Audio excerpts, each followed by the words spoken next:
लग्न करण्यासाठी सरकार देणार 25,000 रुपये। कन्यादान योजना नेमकी काय याविषयीची सविस्तर माहिती या व्हिडिओच्या माध्यमातून समजून घेऊया। नमस्कार मित्रांनो, तुमचे एक नवीन माहितीपूर्ण व्हिडिओमध्ये पुन्हा स्वागत आहे। तुम्ही जर चॅनलवरती फर्स्ट टाइम आलेला असाल आणि असेच महत्त्वाचे अपडेट्स तुम्हाला जाणून घ्यायचे असेल तर याकरता आपल्या चॅनलला सबस्क्राइब करून घ्या आणि फक्त सबस्क्राइब न करा, त्याच्या सोबतच तुम्हाला बेल आयकॉन दिसेल ते सुद्धा प्रेस करून घ्या, म्हणजे सर्वात अगोदर तुम्हाला आपले व्हिडिओ बघता येतील। मित्रांनो, आपल्या सर्वांनाच माहिती आहे की लग्न म्हटलं म्हणजे खूप साऱ्या जबाबदाऱ्या आपल्याला आठवत असतात। या सर्व गोष्टींचा भार कमी व्हावा म्हणून सरकारद्वारे कन्यादान योजनेला सुरुवात करण्यात आलेली आहे। कारण आपल्या सर्वांनाच माहिती आहे की लग्न सोहळा म्हटला की खूप साऱ्या गोष्टी येतात, जसे की साखरपुडा, प्री वेडिंग, हळद, मेहंदी, लग्न, रिसेप्शन, पूजा, गोंधळ आणि पुढच्या कितीतरी गोष्टींसाठी लागणारा खर्चाचा डोंगर आपल्या डोळ्यासमोर काही तासासाठी उभा राहतो। सध्या स्थितीमध्ये जागृत झालेली काही कुटुंबे एकमेकांना साथ देऊन आपला खर्च आपापसात 50-50% असा वाटून घेत असतात। आपल्या सर्वांसाठीच लग्नाचा क्षण हा खूप आनंदाचा असतो आणि कुण्या कुटुंबाला हा भार वाटू नये याकरता महाराष्ट्र सरकारची कन्यादान योजना आता खास ठरत आहे। परंतु तरी सुद्धा समोर येणारा खर्चाचा आकडा हा प्रत्येकाला परवडेलच असे नसते, कारण महाराष्ट्राचे मुख्यमंत्री एकनाथ शिंदे यांनी राज्य सरकारच्या कन्यादान योजनेअंतर्गत आर्थिक मदत 10,000 रुपयावरून 25,000 रुपयापर्यंत वाढवण्याची आता घोषणा केलेली आहे। या योजनेच्या माध्यमातून विवाहासाठीचा आर्थिक भार कमी करण्याचा या योजनेचा हेतू असणार आहे।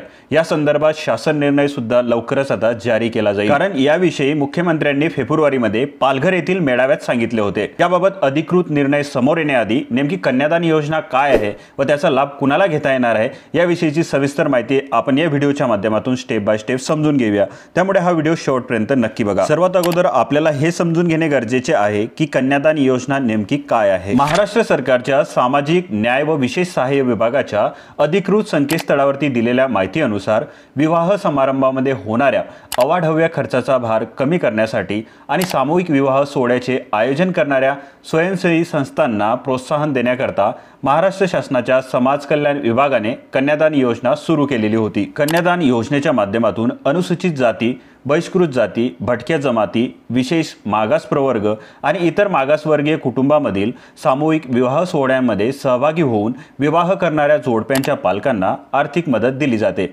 या योजनेच्या अंतर्गत सध्या कुटुंबास 10,000 रुपये स्वयंसेवी संस्थान प्रत्येक जोडप्यामागे 2,000 रुपये देण्यात येत असतात।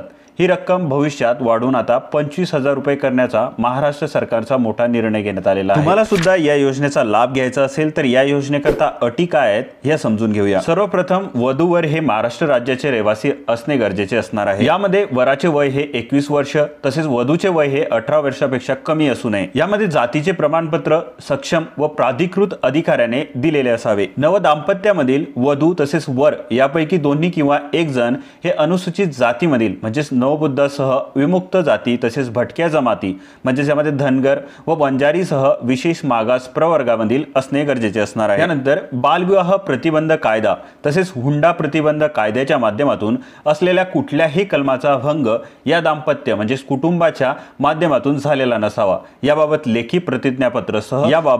प्रतिज्ञापत्र सादर करणे आवश्यक असणार आहे। तुम्हाला सुद्धा या योजनेचा लाभ घ्यायचा असेल तर या योजनेकरता अर्ज कुठे सादर करावा याविषयीची माहिती आपण समजून घेऊया। या योजनेचा तुम्हाला लाभ घ्यायचा असेल तर फक्त प्रथम विवाह करता तसेच विधवा महिलेस दुसऱ्या विवाह करता ही पात्रता असणार आहे। तुम्हाला सुद्धा कन्यादान योजनेकरता अर्ज सादर करायचा असेल तर या संबंधित स्वयंसेवी संस्थेचे सहाय्यक आयुक्त समाज कल्याण यांच्याकडे तुम्ही प्रस्ताव सादर करू शकता। या कार्यालयामध्ये जाऊन तुम्हाला सविस्तर माहिती घेता येणार आहे आणि तिथून तुमची अर्ज प्रक्रिया पूर्ण करून तुम्हाला या योजनेचा लाभ मिळवता येणार आहे। तुम्हाला याबाबतची अधिक माहिती हवी असेल तर डिस्क्रिप्शन मध्ये तुम्हाला वेबसाईटची लिंक भेटून जाईल, तिथे जाऊन सुद्धा तुम्ही सविस्तर माहिती वाचू शकता। तुम्हाला हा माहितीपूर्ण व्हिडिओ आवडला असेल तर व्हिडिओला नक्की लाईक करा आणि जास्तीत जास्त मित्रांपर्यंत हा व्हिडिओ शेअर करा आणि तुम्ही चॅनलवरती फर्स्ट टाइम आलेला असाल तर चॅनलला सबस्क्राइब करून बेल आयकॉनला नक्की प्रेस करून घ्या।